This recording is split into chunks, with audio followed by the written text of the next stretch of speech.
ഉത്തര നക്ഷത്രം. ഉത്തര നക്ഷത്രത്തിൻ്റെ കാൽഭാഗം മാത്രമാണ് നമുക്ക് ചിങ്ങത്തിലുള്ളത്. ബാക്കി മുക്കാൽ ഭാഗവും നമുക്ക് കന്നിയിലാണുള്ളത്. അപ്പോൾ കാൽഭാഗമുള്ളവരെ സംബന്ധിച്ച് അഷ്ടമത്തിലാണ് ശനീശ്വരൻ വന്നിരിക്കുന്നത്. 11 നമുക്ക് വ്യാഴം വന്നിട്ടുണ്ട്, 7 രാഹുവാണ്, ലഗ്നത്തിൽ തന്നെ കേതുവാണ്. ഇപ്പൊ രോഗങ്ങളെയാണ് ചിങ്ങക്കൂറുകാർ എന്ന് പറഞ്ഞാൽ അതിൽ പെടുന്ന ഈ നക്ഷത്രക്കാർ മുഴുവൻ വളരെ രോഗങ്ങളെ ശ്രദ്ധിക്കണം. പിന്നെ ഇവരുടെ ജോലി സംബന്ധമായ കാര്യങ്ങൾക്കൊക്കെ പോകുമ്പോൾ തടസ്സങ്ങളൊക്കെ ആദ്യ ഭാഗങ്ങളിൽ ഉണ്ടാവും. പിന്നെ അതിനൊക്കെ നമ്മൾ മറികടന്ന്, അതായത് ദേവീക്ഷേത്രത്തിൽ പോവുക, ചുവന്ന പൂക്കൾ കൊണ്ട് 7 ദിവസം അടുപ്പിച്ച് അർച്ചന കൊടുക്കുക. അത് ജയദുർഗ എന്ന് പറയുന്നത് ജയിച്ചു വരാനുള്ള ഒരു ദേവിയുടെ ഒരു പൂജയാണ്. അതിന് മാത്രമായിട്ടുള്ളൊരു മന്ത്രമാണ്. അപ്പം അത് ചെയ്യുക. ലളിതാ സഹസ്രനാമം നന്നായിട്ട് ജപിക്കുക. അതൊക്കെയാണ് ഈ ഉത്തര നക്ഷത്രത്തിന്റെ കാൽഭാഗത്ത് ചിങ്ങക്കൂറിലുള്ളവർ ചെയ്യേണ്ടത്. കന്നിക്കൂറുകാരിൽ ഉത്തരത്തിന്റെ മുക്കാൽ ഭാഗവും കന്നിക്കൂറിലാണ് കിടക്കുന്നത്.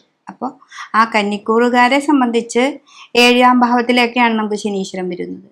അപ്പോൾ 7ലെ ശനി കണ്ടകശനിയാണ്. നന്നായിട്ട് ശനീശ്വരനെ നന്നായിട്ട് കർമ്മത്തിൽ വളരെയധികം ശ്രദ്ധിച്ച് മുന്നോട്ട് പോവുകയാണെങ്കിൽ 7ലെ ശനിയാണ് ഭയങ്കര ദോഷം ചെയ്യും എന്നൊക്കെ പറഞ്ഞാലും ശനിയെ ഞാൻ ഇത്രയും ജാതകമൊക്കെ നോക്കുന്നതിൽ ശനീനെ എപ്പോഴും നന്നായി സ്നേഹിക്കുകയും നമ്മുടെ കർമ്മത്തിൽ വളരെയധികം നല്ല രാശിയിലാണ് ശനി നിൽക്കുന്നത്. എന്താണെന്ന് വെച്ചിട്ടുണ്ടെങ്കിൽ ഈ ശനീശ്വരൻ നിൽക്കുന്ന വ്യാഴം നിങ്ങൾക്ക് 10ാം ഭാവത്തിലാണ് നിൽക്കുന്നത്.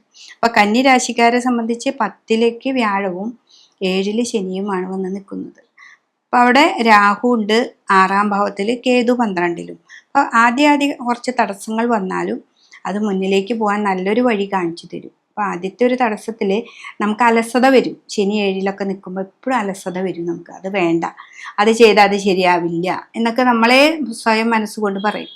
അങ്ങനെയല്ലാതെ നമ്മൾ മുന്നോട്ട് പോകണം. നമുക്ക് കുട്ടികളിലൊക്കെ 1 വട്ടം 2 വട്ടം 3 വട്ടമൊക്കെ ശ്രമിച്ചാലാണ് നമുക്ക് വിദേശത്തേക്ക് പോകാനോ അല്ലെങ്കിൽ ഒരു PSCയുടെ അതായിട്ടുള്ള കാര്യങ്ങളൊക്കെ നമുക്ക് വരുന്നത്. നന്നായി ശ്രമിച്ചാൽ മാത്രമേ നമുക്ക് കിട്ടായികയില്ല. പക്ഷെ ശ്രമിക്കാൻ നമുക്കൊരു മടി വരും. ആ മടി മാറാനാണ് നമ്മൾ ശിവന്റെ അമ്പലത്തിൽ പോകുന്നതും അവിടെ ധാര കൊടുക്കുന്നതും. വെള്ളം ആണെന്ന് വെച്ചാൽ വെള്ളം കൊണ്ട് മതി.